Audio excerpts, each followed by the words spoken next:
সবাইকে স্বাগত জানাচ্ছি গ্লোবাল ভিউজে। আপনাদের সঙ্গে আছি আমি সুস্মিতা দাস। আজ জানাবো আন্তর্জাতিক গণমাধ্যমে আলোচিত সংবাদ ও বিশ্লেষণ। বীর দর্পে লড়ে যাচ্ছে ইরান। দেশটির ইসলামী বিপ্লবী গার্ড বাহিনী বা আইআরজিসি জানিয়েছে তাদের সাম্প্রতিক হামলায় প্রায় 560 জন মার্কিন সামরিক সদস্য নিহত অথবা আহত হয়েছেন।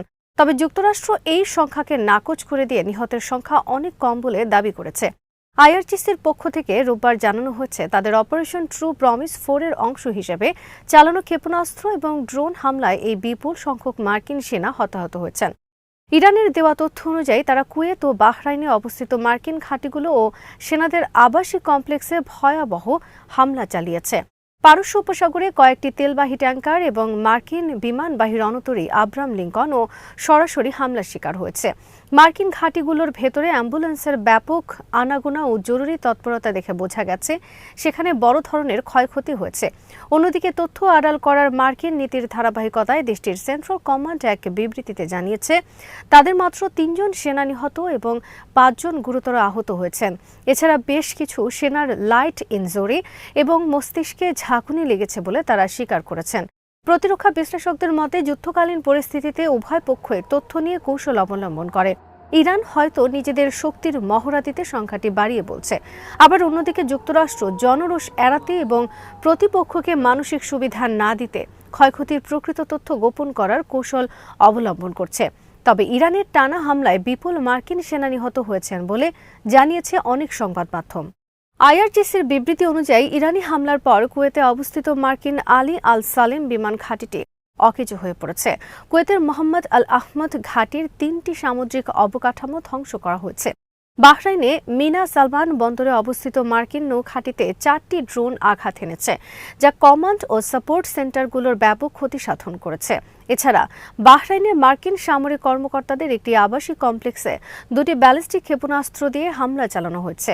পাশাপাশি পশ্চিম এশিয়ার অন্যান্য মার্কিন ঘাঁটিতেও একের পর এক হামলা হচ্ছে।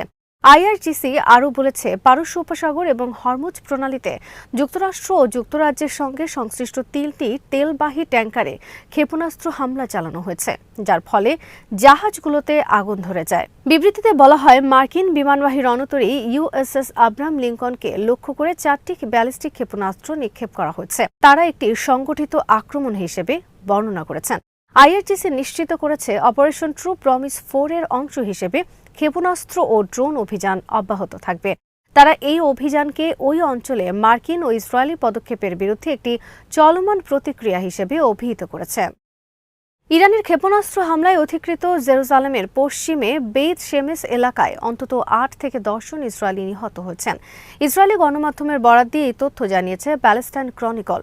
প্রতিবেদন অনুযায়ী ইরানের পক্ষ থেকে ছোড়া ক্ষেপণাস্ত্রের একটি বেত শেমেসের আবাসিক ভবনে সরাসরি আঘাত হানে। এতে ভবনটির একটি অংশ ধসে পড়ে এবং ব্যাপক ক্ষয়ক্ষতি হয়।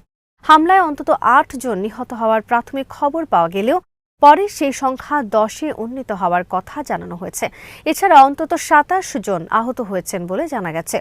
ইসরায়েলি অ্যাম্বুলেন্স পরিষেবা মাগেন ডেভিড অ্যাডম জানিয়েছে আহতদের মধ্যে 4 জনের অবস্থা আশঙ্কাজনক। 17 জনকে হাসপাতালে স্থানান্তর করা হয়েছে। বেইত শেমেস ছাড়াও রস হাইনে একটি পাবলিক ভবনে ক্ষেপণাস্ত্র আঘাত এনেছে, যেখানে 1 জন আহত হয়েছেন। ইসরায়েলি সেনাবাহিনীর হোম ফ্রন্ট কমান্ডের অনুসন্ধান ও উদ্ধারকারী দল, মেডিকেল টিম এবং হেলিকপ্টার ঘটনাস্থলে উদ্ধার কাজ পরিচালনা করেছে। ইসরায়েলি সেনাবাহিনীর একজন মুখপাত্র জানিয়েছেন বেইত শেমেস এলাকায় আগাম সতর্কবার্তা সাইরেন সময় মতো কার্যকর হয়েছিল। তবে কিভাবে ক্ষেপণাস্ত্রটি সরাসরি আঘাত হানতে সক্ষম হলো তা খতিয়ে দেখা হচ্ছে। ইসরায়েলি মিডিয়া রিপোর্ট অনুযায়ী ইসরায়েল ও যুক্তরাষ্ট্রের যৌথ হামলার প্রতিক্রিয়ায় ইরান কয়েকশো ক্ষেপণাস্ত্র এবং ডজন খানেক ড্রোন নিক্ষেপ করেছে।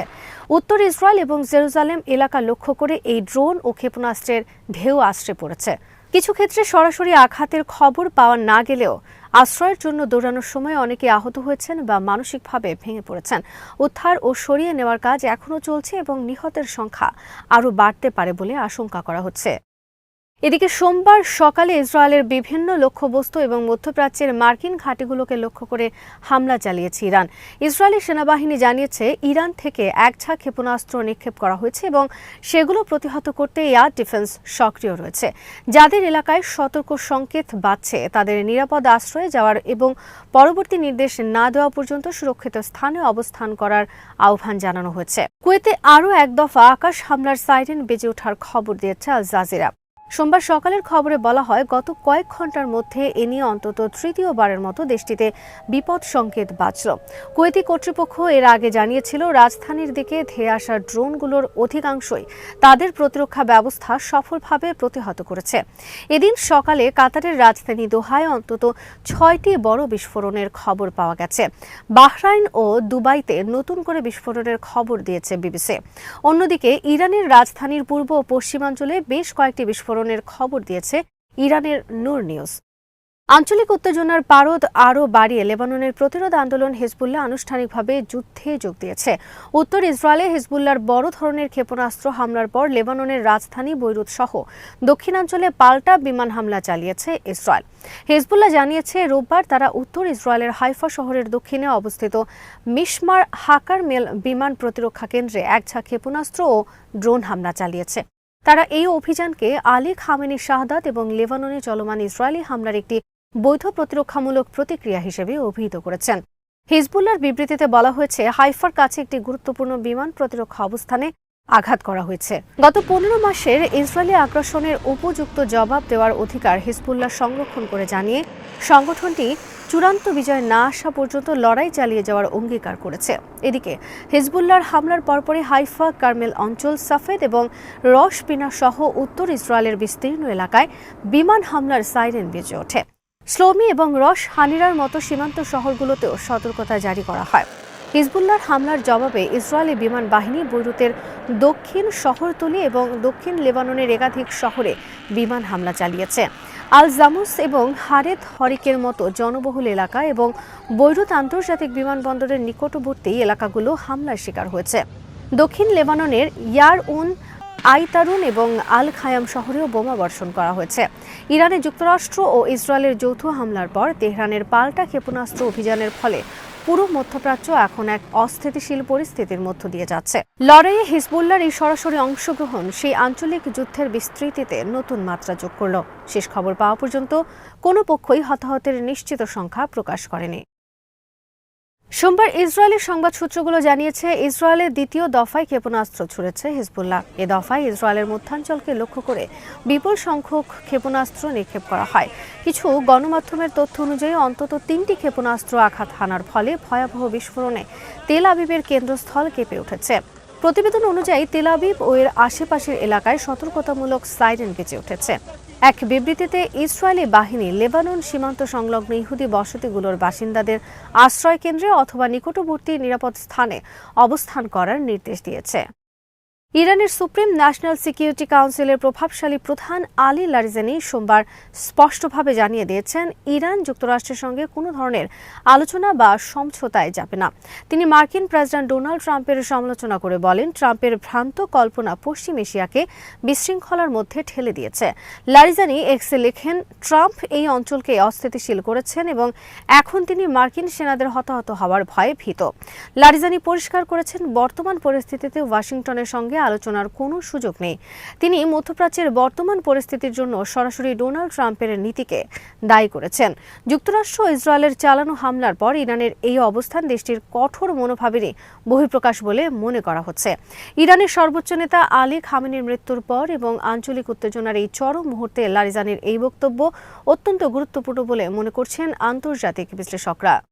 আয়াতুল্লাহ সৈয়দ আলী খামেনি নিহত হওয়ার খবরে ভারত নিয়ন্ত্রিত জম্মু ও কাশ্মীরে ব্যাপক বিক্ষোভ ছড়িয়ে পড়েছে। রোববার সকাল থেকেই শ্রীনগর সহ উপত্যকার বিভিন্ন প্রান্তে লাখো মানুষ রাস্তায় নেমে যুক্তরাষ্ট্র ও ইসরায়েল বিরোধী স্লোগান দেন। আল মায়াদিন এবং অন্যান্য আন্তর্জাতিক সংবাদ মাধ্যমের তথ্য অনুযায়ী খামেনির মৃত্যুর খবর ছড়িয়ে পড়ার সঙ্গে সঙ্গে বিভিন্ন এলাকায় বিক্ষোভ শুরু হয়। শ্রীনগরের লালচক, সাইদাকাদাল, বদগাম, বান্দিপোরা এবং বারামুল্লা এলাকায় সবচাইতে বড় বিক্ষোভ সমাবেশ দেখা গেছে। লাদাখের কারগিলেও বিশাল জনতা রাস্তায় নেমে প্রতিবাদ জানায়। তারা আয়াতুল্লাহ খামেনিকে মুসলিম বিশ্বের অন্যতম শক্তিশালী কণ্ঠস্বর হিসেবে অভিহিত করেন। পরিস্থিতি নিয়ন্ত্রণে রাখতে প্রশাসন শ্রীনগরের গুরুত্বপূর্ণ মোড়গুলোতে কাঁটাতারের বেড়া ও ব্যারিকেড দিয়ে চলাচলে কড়াকড়ি আরোপ করেছে। কোনো কোনো এলাকায় ইন্টারনেট পরিষেবার গতি কমিয়ে দেওয়া হয়েছে। অপ্রীতিকর ঘটনা এড়াতে সতর্কতামূলক ব্যবস্থা হিসেবে কাশ্মীরের সব স্কুল ও কলেজ আগামী 2 দিনের জন্য বন্ধ ঘোষণা করেছে স্থানীয় প্রশাসন। জম্মু ও কাশ্মীরের মুখ্যমন্ত্রী ওমর আবদুল্লাহ জনগণকে শান্ত থাকার এবং শান্তি বজায় রাখার আবেদন জানিয়েছেন। সাবেক মুখ্যমন্ত্রী মেহবুবা মুফতি এই হত্যাকাণ্ডকে ইতিহাসের এক লজ্জাজনক অধ্যায় হিসেবে বর্ণনা করেছেন। আজ এখানেই শেষ করছি। সবাই ভালো থাকুন, সুস্থ থাকুন আর দেখতে থাকুন বিডি ভিউজ। চ্যানেলটি ভালো লাগলে সাবস্ক্রাইব করুন। সংযুক্ত থাকুন আমাদের ফেসবুক পেজে।